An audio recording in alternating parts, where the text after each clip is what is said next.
Eu separei 5 coisas que eu gostaria que tivessem me dito no início da minha carreira e que com certeza iriam acelerar muito o meu processo de entrada na área de dados. E nesse vídeo eu vou trazer isso para que vocês acabem também saindo na frente e acelerando esse processo de transição de carreira, se você tiver em transição de carreira, ou de utilizar dados no seu dia a dia, se você tem uma profissão que depende do uso de dados. Fala pessoal, seja bem-vindo ao canal Data Marketing, eu sou o Luan e esse vídeo aqui tá bem legal porque vai te ajudar a não cometer os mesmos erros que eu cometi lá no início da minha trajetória. Então fica comigo até o final porque eu tenho certeza que isso aqui vai te ajudar de alguma forma.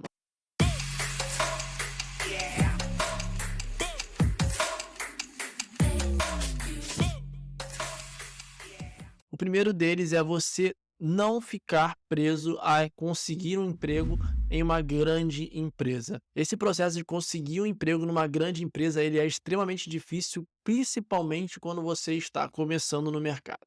As empresas priorizam muito a experiência, as indicações, e se você ainda não tem uma rede de network, ou você não tem uma experiência comprovada em outras grandes empresas, isso se torna cada vez mais difícil.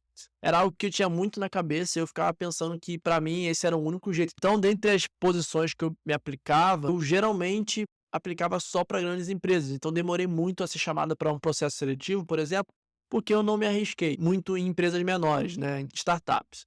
E aí sim, quando você vai trabalhar numa startup, uma empresa menor, você também acaba se desenvolvendo muito mais tecnicamente, porque você acaba fazendo muito mais coisas e que às vezes pode até esbarrar em uma outra função que não é aquela que você de fato faria se você tivesse numa empresa grande. Numa empresa grande você tem tudo estruturado, você tem papéis e responsabilidades bem definidos, mas em compensação você tem uma curva de aprendizado maior. E como eu acredito que a maior parte do seu aprendizado vem da prática, eu, se tivesse começado numa startup, eu acho que eu tinha um processo um pouquinho mais acelerado. O segundo ponto que eu queria trazer para vocês aqui e que a maioria das pessoas negligencia é ignorar os fundamentos.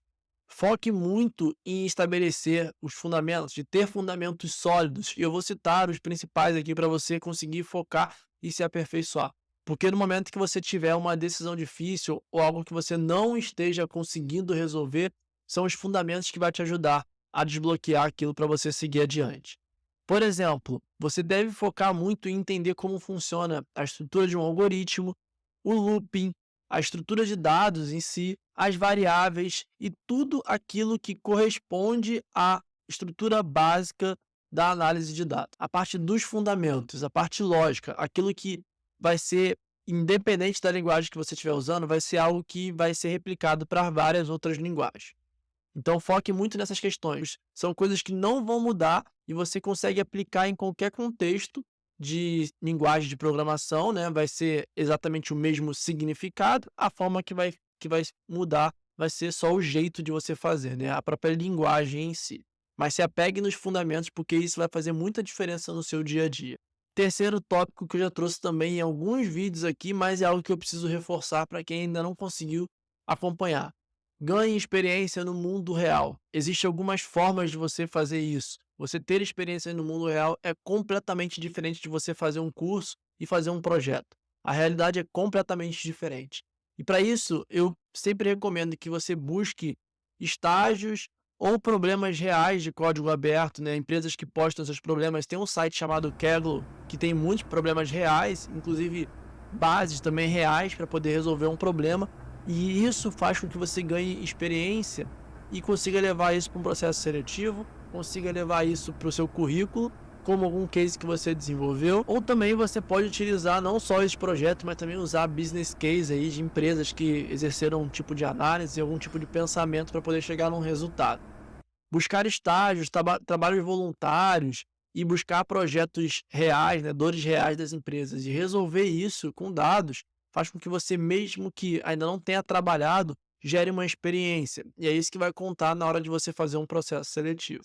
Quarto e penúltimo tópico: network intensivo. As pessoas acreditam que só se aplicando numa vaga você vai conseguir ser chamado e você pode ter o máximo de qualificação possível, que isso não vai ser verdade. Uma vez que você tem uma rede de network, facilita muito o trabalho. E não estou falando de você ter pessoas que você fica trocando mensagens todos os dias.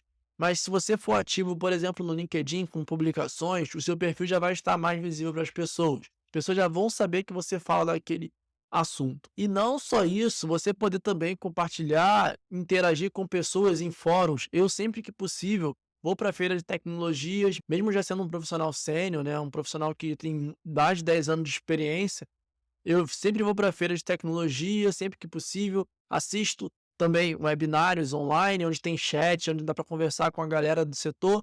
Então, priorizem isso, porque isso faz com que as pessoas, na hora de pedir uma indicação, de você estar presente ali, elas acabem te indicando. Aquele velho ditado, né? Quem não é visto não é lembrado. Então, se faça presente, seja no ambiente digital ou no ambiente físico, porque isso vai fazer toda a diferença para você conseguir alcançar o seu objetivo dentro da área de dados.